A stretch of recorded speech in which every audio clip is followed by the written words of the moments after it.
नमस्कार, बुलेटिन में आपका स्वागत है। मैं हूं आपके साथ चविश कादरी। प्रदेश सरकार द्वारा रोजगार को बढ़ावा देने के लिए लगातार काम किया जा रहा है और इसी क्रम में सरकार द्वारा इन्वेस्टर्स मीट का आयोजन आगामी दिसंबर माह में प्रस्तावित है, जिसको लेकर सरकार लगातार रोड मैप तैयार करने में लगी हुई है।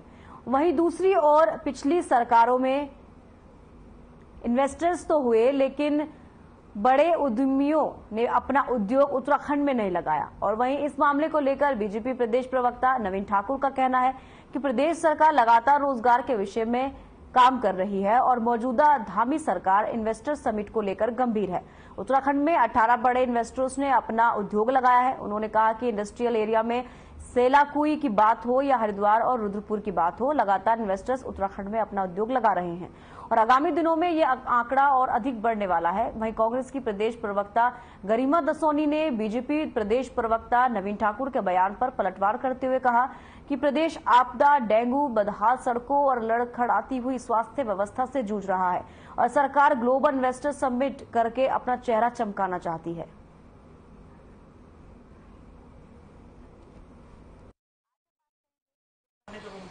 समझ से परे है कि भाजपा सरकार की आखिर प्राथमिकता क्या है। प्रदेश आपदा से जूझ रहा है, प्रदेश डेंगू से जूझ रहा है, प्रदेश बदहाल सड़कों से जूझ रहा है, लड़खड़ाई हुई स्वास्थ्य व्यवस्था से जूझ रहा है। ऐसे में आप ग्लोबल इन्वेस्टर समिट करके सिर्फ अपना चेहरा चमकाना चाहते हैं। शर्म आनी चाहिए उन नेताओं को जो कोरा झूठ जनता को परोस रही हैं और ये कह रही हैं कि 18 बड़ी कंपनियां यहाँ आई हैं। अगर 18-12 बड़ी कंपनियां यहाँ आई होती तो फिर युवाओं को लाठियां भाजने की जरूरत आपको नहीं पड़ती। आपको मैं आंकड़ों सहित बताता हूँ कितने इन्वेस्टर आए। मैं आपको बताता हूँ कौन कौन जो है इन्वेस्टर यहाँ पर, कितने जो है यहाँ निवेश हुआ। 18 जो है बड़े निवेशकों ने यहाँ निवेश किया। आप चाहे रुद्रपुर देख लीजिए, चाहे हरिद्वार देख लीजिए और चाहे मेरे क्षेत्र सेलाकुई में देख लीजिए। आइए आप एक बार आपको धरातल पे जाके दिखाऊंगा। केवल जो है आरोप लगा देना और निराधार आरोप लगा देना, ये कहीं तक तर्क संगत नहीं है। तर्कों के साथ बात करिए और तथ्यों के साथ बात करिए। उत्तराखंड के मुख्यमंत्री पुष्कर सिंह धामी ने महिला समूह की महिलाओं को बड़ा तोहफा दिया, जिसके बाद प्रदेश की सभी महिलाओं में खुशी की लहर है। रक्षाबंधन के मौके पर सूबे के मुख्यमंत्री पुष्कर सिंह धामी ने मुख्यमंत्री सशक्त बहना उत्सव योजना का शुभारंभ किया, जिसके बाद इस योजना से स्वयं सहायता समूह की महिलाओं को व्यापार के लिए सरकार बड़ा बाजार उपलब्ध कराएगी। महिलाओं को इन उत्पादकों को बेचने का बड़ा अवसर मिलेगा। वहीं सीएम के इस पहल का भाजपा महिला मोर्चा की प्रदेश अध्यक्ष आशा नोटियाल ने मुख्यमंत्री पुष्कर सिंह धामी का अभिवादन व्यक्त किया। माननीय मुख्यमंत्री आदरणीय पुष्कर सिंह धामी जी का बहुत बहुत आभार व्यक्त करती हूं कि उन्होंने उत्तराखंड की बहनों को रक्षाबंधन के शुभ अवसर पर जो तोहफा दिया है, सशक्त बहना उत्सव के रूप में मनाए जाने का जो उन्होंने रक्षाबंधन के लिए निर्णय लिया है, इसके लिए हम सभी उत्तराखंड की मातृशक्ति माननीय मुख्यमंत्री जी का बहुत बहुत धन्यवाद करते हैं, आभार व्यक्त करते हैं। और साथ ही उन्होंने यह भी निर्णय लिया है कि उत्तराखंड में स्वयं सहायता समूहों के माध्यम से विभिन्न गांवों में काम कर रही महिलाओं को जो प्रोडक्ट उनके द्वारा बनाए जा रहे हैं, उनके लिए एक बाजार लगाकर उनका सामान सरकार द्वारा खरीदा जाएगा। शहर के दून मेडिकल कॉलेज अस्पताल में सिटी स्कैन की मशीन खराब हो गई। ऐसे में लोगों को परेशानियों का सामना करना पड़ रहा है। दरअसल सिटी स्कैन की मशीन के यूपीएस में फॉल्ट आने की वजह से खराब हो गया था, जिसके बाद से दून अस्पताल में मरीजों की सिटी स्कैन की जांच नहीं हो पा रही, जिस पर अस्पताल प्रशासन का कहना है कि जल्द ही इंजीनियर बुलाकर सिटी स्कैन की मशीन को ठीक करा दिया जाएगा। जिसके संदर्भ में चीफ मेडिकल सुपरिटेंडेंट डॉक्टर अनुराग अग्रवाल ने कहा कि जल्द इसे ठीक करा लिया जाएगा ताकि लोगों को परेशानियों का सामना न करना पड़े।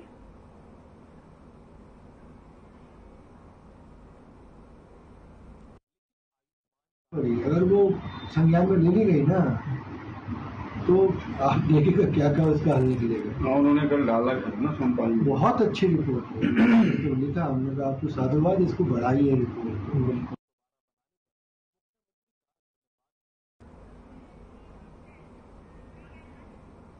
हल्द्वानी विधायक सुमित हृदयेश ने सरकार पर आरोप लगाते हुए कहा कि मुख्यमंत्री द्वारा कई बार विधानसभा में हल्द्वानी आईएसबीटी की बात कही गई और कहा गया कि जल्द ही हल्द्वानी में आईएसबीटी बनाया जाएगा, लेकिन अभी तक हल्द्वानी आईएसबीटी नहीं बन पाया है। हल्द्वानी विधायक आईएसबीटी के मामले को लेकर पहले भी सरकार के खिलाफ मोर्चा खोल चुके हैं। सुमित हृदयेश पहले भी कह चुके हैं कि घोषणा से काम नहीं चलेगा। वहीं सीएम धामी का साफ कहना है कि हल्द्वानी में आईएसबीटी बनाना मेरी प्राथमिकता है। सुमित हृदयेश के आरोपों के बाद भाजपा प्रवक्ता नवीन ठाकुर का कहना है कि जब भी घोषणाएं की गई तो वो ठोस बात पर की गई हैं। घोषणाओं के बाद तुरंत बजट भी पास किया गया। जो भी घोषणा सीएम द्वारा की गई है वो तय समय में पूरी होंगी और पूर्व में जो भी घोषणा सरकार द्वारा की गई है उन पर वर्तमान में कार्य चल रहा है या वो पूरी हो चुकी है।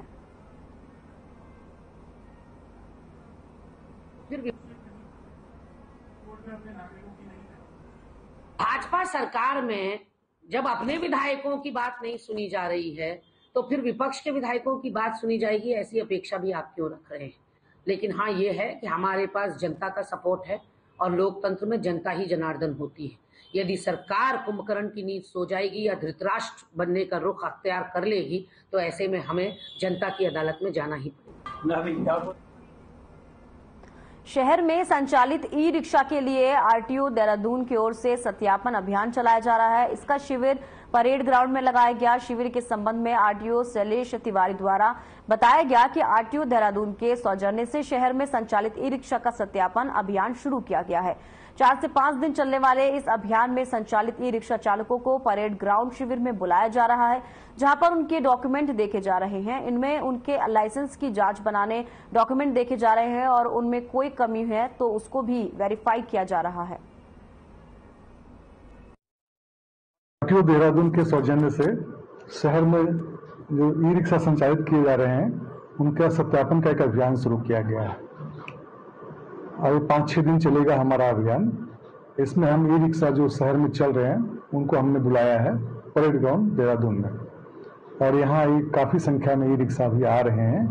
इनमें क्या है कि इनके कागज भी हम डॉक्यूमेंट भी चेक करते हैं, इनके लाइसेंस भी देखते हैं और क्या कमी है इनके डॉक्यूमेंट में या लाइसेंस में क्या कमी है इसके बारे में इनको हम बताते हैं। जनपद चमोली के प्रखंड थराली व देवाल में यूं तो पिछले बीते 13 अगस्त को हिमालयी क्षेत्र में हुए भारी वज्रपात से इन दिनों विकास खंडों के ग्रामीण तमाम दिक्कतों का सामना तो कर रहे हैं, लेकिन यहां ग्रामीण इलाकों को जाने वाली सड़कों का हाल भी लगातार खराब रहने से भी ग्रामीणों को लगातार आवागमन के लिए परेशानियां हो रही हैं। ताजा वाकया थराली ब्लॉक का है। कूनी पारथा कुराड़ जाने वाली सड़क का है, जहां सड़क के क्षतिग्रस्त होने और सड़क पर गड्ढों मलबा पत्थरों से पटा हुआ है। ये हाल हो रखे हैं। 1 महीना हो गया सर। परसों मशीन आई बता रहे थे, मशीन क्या आके बिना काम करे वापस चली गई। तुरंत उसके बाद मलबा आ गया है। तो यहाँ से आने जाने का क्या हो रहा? पैदल है। अच्छा, जनता परेशान है। और जूनी धारे वाली रोड वो भी पूरी तरह बंद है। ग्राम पंचायत कुराड़ का मूल निवासी हूँ और इस वक्त बात हो रही है सगवाड़ा कुराड़ पारथा मोटर मार्ग की, जो लगभग 17 किलोमीटर है और इस सड़क पर इस समय कई जगह भूधसाव हो गया है, जिसके चलते यहाँ यातायात करना काफ़ी कठिन हो गया है। कई जगह अभी भी सड़कें बंद हैं, जैसे किलोमीटर 15 से लेकर 17 के बीच में आज 15 से 16 दिन हो गए। हालांकि पीडब्ल्यूडी के द्वारा यहाँ पर जेसीबी भेजी जा रही है, लेकिन यहाँ पर आज क्षेत्र की जनता की मांग है कि जेसीबी को लगातार यहाँ रखा जाए, क्योंकि सोल घाटी में भी जो बीते दिनों में भीषण आपदा आई थी उससे वहाँ का जो रास्ता है पूरी तरीके से प्रभावित हो चुका है। ऊपर हो गया। परसों आई थी मशीन, क्या हुआ? मशीन आई थी, थोड़ा नीचे खोला, फिर रात को वैसी हो गया। बहुत मुश्किल। 1 महीने से ऊपर हो गया। किस्त की गाड़ियां हैं, अब कंपनी वाले भी गाड़ी उठाने वाले हैं हमारी। तब शासन प्रशासन का क्या कहना है? और क्या कहना है, एक दिन तो भेजा मशीन, तब से फिर दोबारा कोई देखने कौन आ रहा है यहाँ। ये है, ये 1 हफ्ते से जो है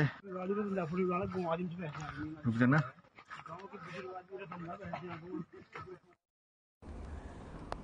तो चमोली की तस्वीरें आप देख रहे हैं। सड़कों की खस्ता हालत से आवागमन बाधित हो गया है। थराली कूनी पारथा की मुख्य सड़क जो है क्षतिग्रस्त हो गई है, जिसके बाद वहां के लोगों को बहुत ज्यादा परेशानी हो रही है, क्योंकि मोटर मार्ग बंद हो गया है, लोग वहां से आ जा नहीं पा रहे और सड़कों की खस्ता हालत से आवागमन बाधित हो गया है, जिसकी वजह से लोगों को काफी परेशानियों का सामना करना पड़ रहा है। तो तस्वीरें आप देखिए कि एक ही रोड है, दोनों तरफ से गाड़ियां आती जाती हैं और ऐसे में जब बरसात आती है उसके बाद जो गीली मिट्टी होती है सड़कों पर आती है, मलबा सड़कों पर आ जाता है और अगर ऐसे में सड़कें खराब हो तो जरा सोचिए कि स्थिति क्या होगी। तो स्थिति आपके सामने है, ये पहाड़ से गुजरती हुई सड़क देखिए, यहां से कैसे किस हालातों में लोग यहां से निकल पाएंगे, पैदल चलना भी दूभर हो जाएगा, तो आवागमन कैसे हो सकता है। तो सड़कों की खस्ता हालत से आवागमन इसलिए बाधित हुआ है, लोग काफी परेशान हैं। चमोली की तस्वीरें आप देख रहे हैं, हालांकि उत्तराखंड में लगातार बारिश हो रही है और बारिश नहीं भी होती है तो उसके पहले भी ये सड़कें अगर खराब हैं तो स्थिति खराब नजर आ रही है, लेकिन बारिश के बाद इसकी जो स्थिति होगी वो आप तस्वीरों में देख सकते हैं। तो सड़कों की खस्ता हालत आप देखिए, गाड़ियां वहां से गुजर रही हैं, लेकिन कितना रिस्की हो सकता है ये। ऐसे में अगर टायर फिसले और अगर गाड़ी को कोई और नुकसान हो, उसमें जो बैठे यात्री होते हैं उनको कोई और नुकसान हो, इसके चलते उससे पहले ही इस समस्या का समाधान हो जाना चाहिए। लेकिन अभी तक ये सड़कें जस की तस बनी हुई हैं और लोग मजबूर हैं, लोग परेशान हैं और इसी के चलते यहाँ पर आवागमन बंद हो गया है, लोगों की आवाजाही बंद कर दी गई है, जिससे कि कोई परेशानी किसी को ना हो, कोई ऐसी बड़ी समस्या ना हो जाए जिससे लोगों को परेशानी हो जाए या लोगों की जान पर बनाए। तो थराली कूनी पारता की मुख्य सड़कें आप देख रहे हैं बुरी तरीके से क्षतिग्रस्त हो गई है। चमोली की तस्वीरें आप देखिए, आपके सामने तस्वीरें हैं और आप जरा सोचिए कि क्या आप इन सड़कों से निकलने की कोशिश करेंगे, क्या आप अपनी जान को जोखिम में डालने की कोशिश करेंगे। तो ये थराली कूनी पारता की मुख्य सड़क क्षतिग्रस्त, जो आपकी तस्वीर आप देख रहे हैं, यहाँ पर लगातार इसी तरीके की सड़कें देखी जाती हैं और अभी जो तस्वीरें आप खासा तौर पर देख रहे हैं, ये तस्वीरें बयां कर रही हैं कि यहाँ पर कैसे आवागमन शुरू हो, कैसे यहाँ से लोग जा पाएंगे। तो चमोली की तस्वीरें आपके टीवी स्क्रीन पर हैं। गीली मिट्टी से सड़क कितनी खराब हो गई है, ऐसे में लोगों का पैदल चलना दूभर हो चुका है, तो ऐसे में गाड़ी का आवागमन कैसे हो पाएगा।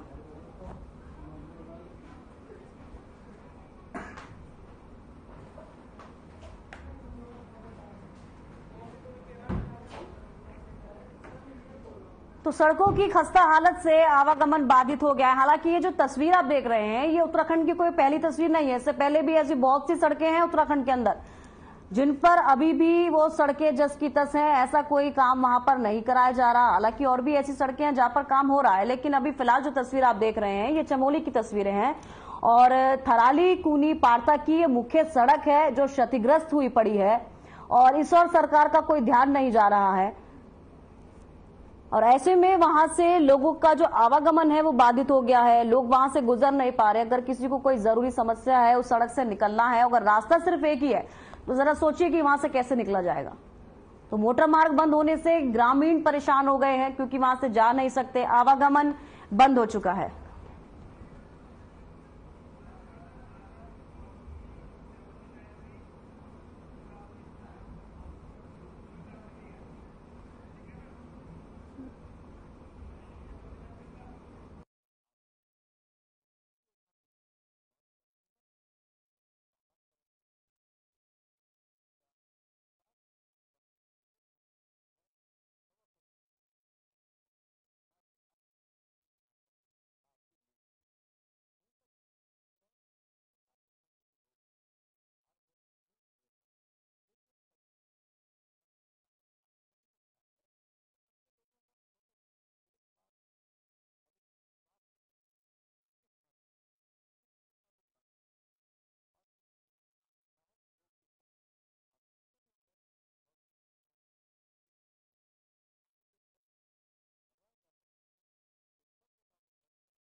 तो सीधे चल रहे हैं देहरादून, जहां पर आजाद हिंद फौज की 79वीं श्रद्धांजलि दिवस मनाया जा रहा है।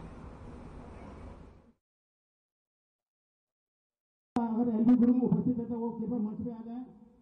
श्री नरेंद्र सिंह कार्की जी, उनकी पुत्री निशा कार्की जी अगर वो आरक्षण आ जाए। श्री टीकाराम थापा जी, उनके वो आरक्षण आशा थापा जी उनकी विशेष आ जाए मंच पे। श्रीमती जगदेश्वर राय उनकी बेटी हुई है। श्रीमती अनिता घले जी सबसे जो श्रीमती अनिता घले जी जल्दी मंच पे आने की कृपा करें। श्री मेघ बहादुर थापा जी, पूर्व महाप्रबंधक उत्तराखंड जल विद्युत निगम, वो भी मंच पे आ जाए। आपको विदित है कि श्री मेघ बहादुर थापा जी इंजीनियर महाप्रबंधक उत्तराखंड जल विद्युत निगम, जो डाक टिकट विमोचन काम हुआ था इनके उस अध्यक्षता में संपन्न हुआ था। श्री अशोक वल्लभ शर्मा जी, कैप्टन वाईबी थापा जी,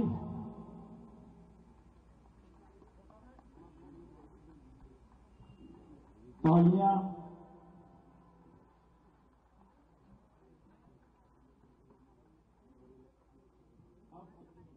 श्रीमती दुर्गा थापा छेत्री जो कि नेशनल बॉक्सर रेफरी है, श्रीमती दुर्गा थापा छेत्री जी और श्री तुषार शाही जी और श्री अर्चिता थापा जी वो भी मंच पे आ जाए। तुषार शाही के माताजी पिताजी आ रहे हैं, कृपया जल्दी से मंच पे आ जाए।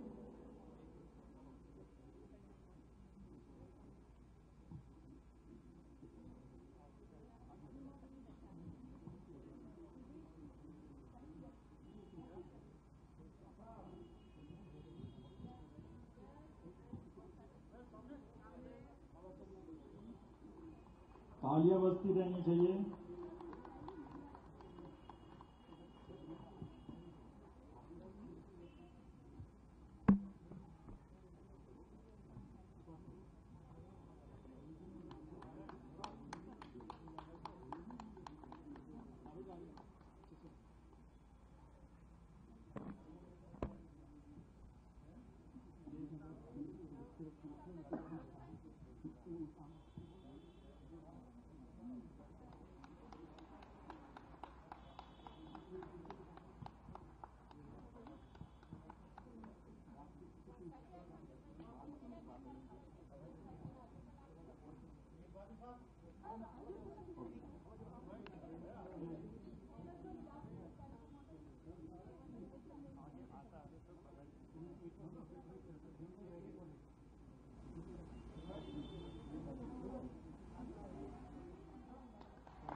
तो शहीद मेजर दुर्गामल को श्रद्धांजलि दी गई। सीएम धामी ने श्रद्धांजलि दी है। देहरादून से सीधी तस्वीरें आप देख रहे हैं जहां पर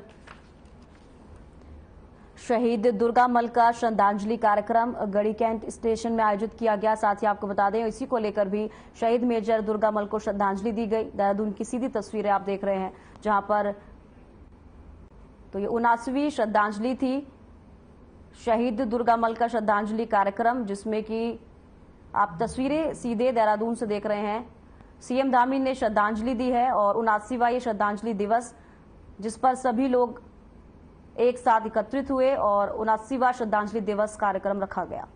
तो शहीद मेजर दुर्गामल को भी श्रद्धांजलि दी गई है, उनके परिजनों को भी सीएम की तरफ से संवेदनाएं दी गई। और देहरादून से सीधी तस्वीरें आप देख रहे हैं 79वां श्रद्धांजलि दिवस कार्यक्रम, जिसमें कि सीएम धामी उपस्थित हैं और साथ ही शहीद दुर्गामल को भी श्रद्धांजलि दी गई।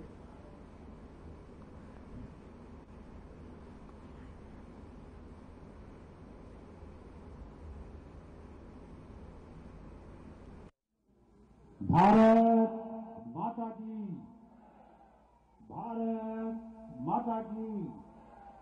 अमर शहीद मेजर दुर्गामल अमर रहे, अमर शहीद मेजर दुर्गामल अमर रहे। आज भारत माता के सपूत हमारे वीर मेजर दुर्गामल जी के बलिदान दिवस पर आयोजित इस कार्यक्रम के अवसर पर आज के कार्यक्रम के मुख्य अतिथि जन जन के नेता हमारे युवा मुख्यमंत्री पुष्कर सिंह धामी जी, हमारे बीच में उपस्थित मेरी गुरु माता कैंट सीट से विधायक श्रीमती सविता कपूर जी, मेरे अभिन्न मित्र पूर्व विधायक किच्छा राजेश शुक्ला जी, हमारे मंडल के अध्यक्ष ज्योति कोटिया जी, हमारे महानगर की उपाध्यक्षा संध्या थापा जी, हमारी ग्राम प्रधान लीला शर्मा जी, और लगातार जो निर्विरोध जीतती है ऐसी हमारी ग्राम प्रधान मेरी छोटी बहन निर्मला छेत्री जी, मीनू छेत्री जी, श्रीमती हमारी ये भी 3 बार प्रधान रही है, और हमारी प्रदेश कार्यकारिणी की सदस्य श्रीमती निर्मला थापा जी, इंजीनियर मेघ बहादुर जी, यहां पर उपस्थित नेपाली भाषा समिति के सभी पदाधिकारीगण और हमारे पीबीआर के अध्यक्ष शमशेर सिंह बिष्ट जी, और हमारे कैन बोर्ड के पूर्व उपाध्यक्ष और हमारे बहुत ही वरिष्ठ कार्यकर्ता विष्णु गुप्ता जी, प्रभा दीदी, यहां पर उपस्थित भाइयों बहनों, सम्मानित बंधु, सबसे पहले तो मैं आज जहां उस आदरणीय शाही जी महान नायक को अपने श्रद्धांजलि करता हूं, वहीं मुझे लगता है कि पिछली बार जो उन्हें डांट लगाई थी उसका परिणाम देखो मुझे दिख रहा है। पिछली बार मैंने कहा था कि अगर कोई नाच गाना हो तो बहुत लोग होते और शहीद के सम्मान में यहां लोग नहीं है, लेकिन मैं आज देख रहा हूं कि भारी संख्या में लोग मित्र दुर्गावंश जी को नमन करने, श्रद्धासुमन करने यहां पर आए हैं। इसके लिए मैं समिति के मधुसूदन जी को, उनकी पूरी टीम को, कि आपने कि वास्तव में देखिए शहीदों का सम्मान करना और देशवासी का कर्तव्य है। शहीद की कोई जाति नहीं होती, शहीद का कोई धर्म नहीं होता, पूरे देश के लिए शहीद होता है, बलिदान होता है। और जब आप घुस रहा था मुझे देखकर अच्छा लगा कि आप लोगों ने मेहनत की, प्रचार प्रसार किया। आज उस शहीद के सम्मान में, अब उसके परिजन अगर यहां पर देख रहे हो, उनको भी अच्छा लग रहा होगा कि उनके सम्मान में इतने लोग यहां पर आए हैं। और जहां तक दुर्गावंश जी की बात है, विस्तार से पूर्व वक्ताओं ने बताया, ज्यादा लंबा नहीं बोलूंगा क्योंकि मुख्यमंत्री जी ने एक कार्यक्रम में जाना है। लेकिन आपने एक उदाहरण प्रस्तुत किया।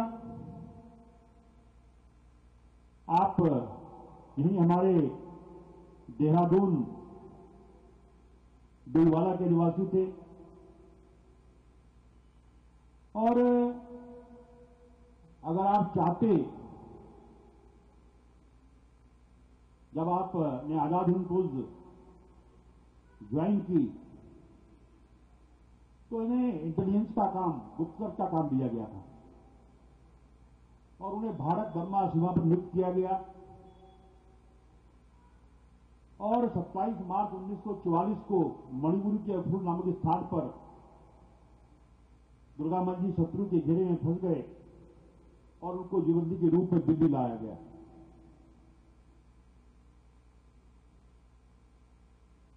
उनसे कहा गया कि अगर आप माफी मांग लेंगे तो हम आपको छोड़ देंगे, लेकिन उन्हें फांसी के फंदे पर झूलना मंजूर किया, लेकिन माफी नहीं मांगी और अपने बलिदान से पूर्व। खबरों में फिलहाल इतना ही, दीजिए इजाजत, नमस्कार।